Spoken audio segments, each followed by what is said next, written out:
슬기로운 기후변화 이야기. 코로나19로 인해 달라져 버린 삶. 우리에겐 당연하게 생각했던 일상의 소중함을 잃어버리는 큰 위기가 찾아왔지만 인간의 활동이 줄어들어 오히려 생태계는 회복되었다는 이야기. 들어보았나요? 우리가 살고 있는 지구는 현재 어떤 위기와 변화를 겪고 있는지 궁금한 친구들은 모두 집중. 똑 소리나는 슬기로운 집콕 생활. 함께할 준비 됐죠? 지금부터 기후변화가 무엇인지 알아보고 기후변화는 왜 일어나며 문제점은 무엇인지 우리는 앞으로 어떻게 해야 하는지 함께 알아볼까요? 2020년 올해 여름 엄청나게 많은 비와 태풍이 왔던 거 기억하나요? 2018년 여름엔 전국적으로 31일 동안 폭염이 17일 넘게 열대야가 지속되었고 2016년 겨울에는 한파와 폭설로 제주도의 비행기가 3일간 꼼짝 못했어요. 매해 여름마다 무시무시한 모습으로 찾아오는 폭염과 태풍.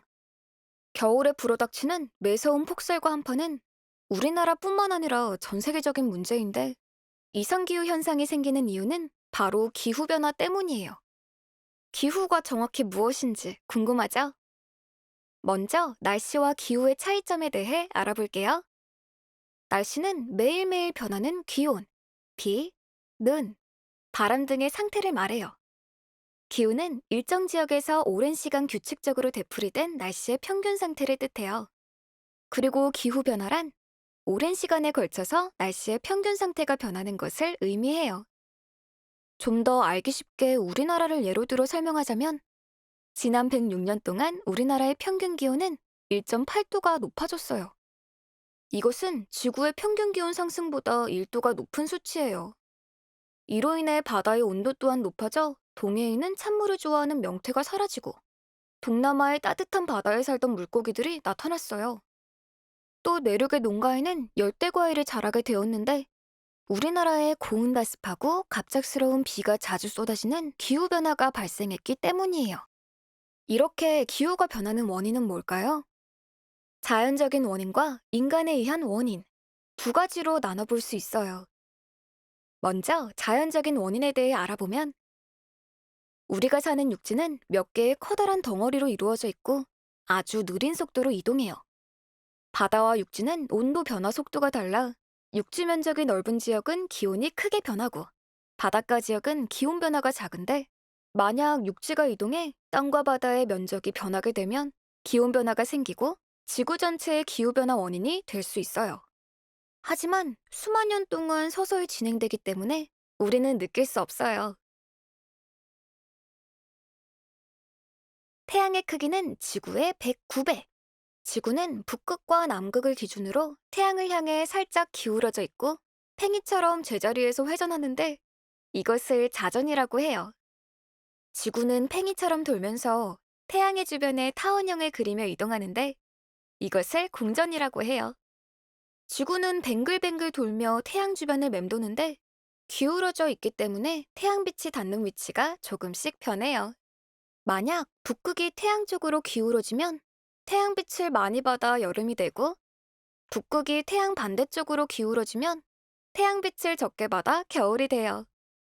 이렇게 지구에 닿는 태양빛의 위치 변화에 따라 계절과 기후 변화가 생겨요.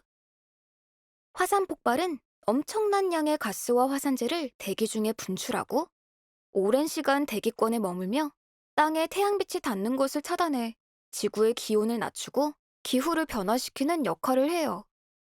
이런 자연적인 원인으로도 기후변화가 발생하지만 사실은 인간 활동에 의한 것이 훨씬 커요. 지구를 둘러싸고 있는 여러 종류의 기체 중 1%도 안 되는 온실가스. 알고 보면 지구 밖으로 태양 에너지가 모두 빠져나가는 것을 막아 지구 온도 조절을 도와주는 착한 기체인데 사람들이 나무를 많이 베거나 석탄, 석유 등의 화석연료와 전기를 마구 사용해 필요 이상의 이산화탄소가 만들어져요. 또 쓰레기를 땅에 묻고 가축을 기를 때 많은 양의 메탄가스가 생기는데 특히 소의 트림이나 방귀에서 많이 나와요. 이처럼 사람이 만들어낸 많은 양의 온실가스는 태양열을 많이 가두고 지구의 기온은 높아지게 되는데 이러한 현상을 지구온난화라고 해요. 지구가 따뜻해지는 건 과연 좋은 일일까요? 지구 온난화로 북극과 남극의 빙하가 녹아 겨울왕국의 생명체들이 살 곳을 잃어간다는 이야기는 80만 년 전 바닷속 용암 폭발로 만들어진 제주도 용머리 해안이 점점 높아지는 해수면 때문에 2100년에는 80만 년의 나들이를 끝내고 바닷속으로 돌아갈 것이라는 예측이 나오면서 먼 나라 이야기가 아니게 되었어요. 또 빙하가 녹으면 그 속에 꽁꽁 얼어있던 고대의 바이러스가 나타나 또 다른 바이러스와의 전쟁을 치러야 할 수도 있어요. 반대로 사막화가 극심해지고 있는 곳도 있는데 몽골은 80년 만에 평균 기온이 2.1도나 올라 호수의 절반 이상이 말라버렸고 국토의 91%가 사막화될 위기에 처해 있어요. 이로 인해 우리나라에 황사와 미세먼지가 점점 더 심해지고 있고요. 이 밖에도 우리나라가 자주 겪어 알고 있는 이상기후 현상들, 지구의 기온이 올라가 매년 여름 발생하는 폭염, 바다의 온도 상승으로 점점 강해지고 자주 나타나는 태풍, 뜨거운 공기 때문에 많은 양의 수증기가 구름이 되어 여름에는 집중호우가, 겨울에는 폭설이 단골 손님이 되었고 갑자기 기온이 뚝 떨어지는 한파까지. 이 모든 자연재해가 기후변화로 생긴 문제들이에요. 우리는 앞으로 이 위기에 어떻게 대응해야 할까요? 기후변화를 늦추기 위해 가장 필요한 것은 바로 온실가스를 줄이는 에너지 전환과 절약. 우리가 사용하고 있는 전기의 대부분은 화석 연료를 사용한 화력 발전을 통해 만들어지는데 이 과정에서 상당량의 온실가스가 발생해요. 그렇다면 온실가스 없이 전기를 만들 수 있는 방법은 없을까요? 우리와 아주 가까운 곳에 있습니다. 태양 에너지는 빛을 이용하는 태양광 에너지와 열을 이용하는 태양열 에너지로 나눌 수 있어요. 태양광 에너지는 태양의 빛을 모아 전기로 바꾸고 태양열 에너지는 태양의 열로 기계를 돌리고 온수나 전기를 만들어요. 바람이 많이 부는 바닷가나 산에서 볼 수 있는 풍력 발전소는 바람의 운동 에너지를 회전 에너지로 바꾸어 전기로 만들어요. 이렇게 온실가스를 발생시키지 않고 지속적으로 사용 가능한 신재생 에너지로 전환하면 기후변화를 늦출 수 있어요. 실생활에서 에너지를 절약하는 방법도 알아볼까요? 첫 번째, 대중교통 이용하기. 자동차보다 버스나 철도 같은 대중교통을 이용하고 가까운 거리는 자전거를 이용하거나 걸어 다니면 에너지를 절약하고 온실가스를 줄일 수 있어요. 두 번째, 올바른 분리배출과 재활용. 쓰레기를 태우고 묻을 때도 온실가스가 발생해요. 올바른 분리배출로 재활용 가능한 것들을 다시 자원으로 사용하기. 우리 모두가 할 수 있는 일이에요. 세 번째, 종이 아껴 쓰기.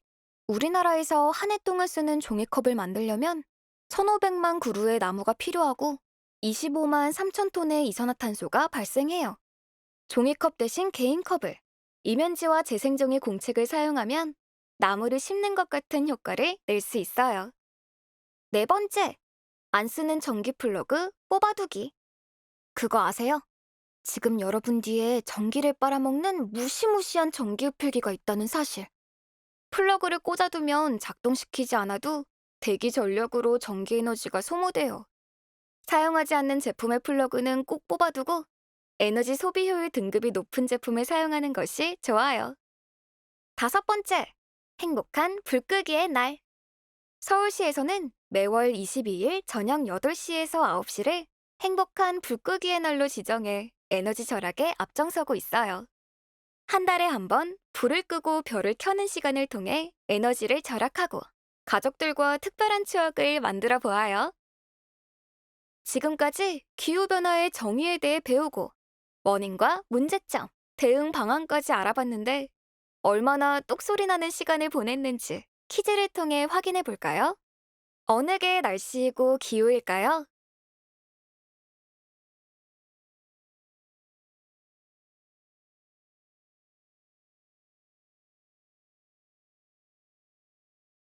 정답입니다. 다음 중 온실가스를 줄이고 에너지를 절약하는 방법이 아닌 것은 무엇일까요?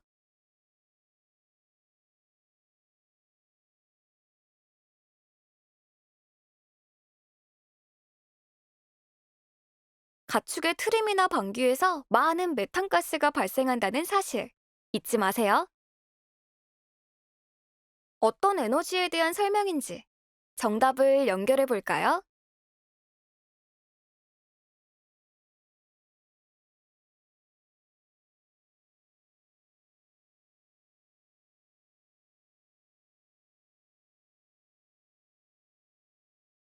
모두 참 잘했어요.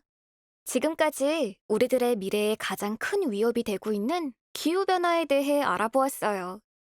오늘 이 시간 우리가 함께 배우고 느낀 것들을 통해 온실가스를 줄이고 기후변화에 대응하는 슬기로운 집콕 생활, 슬기로운 지구 생활을 함께해요.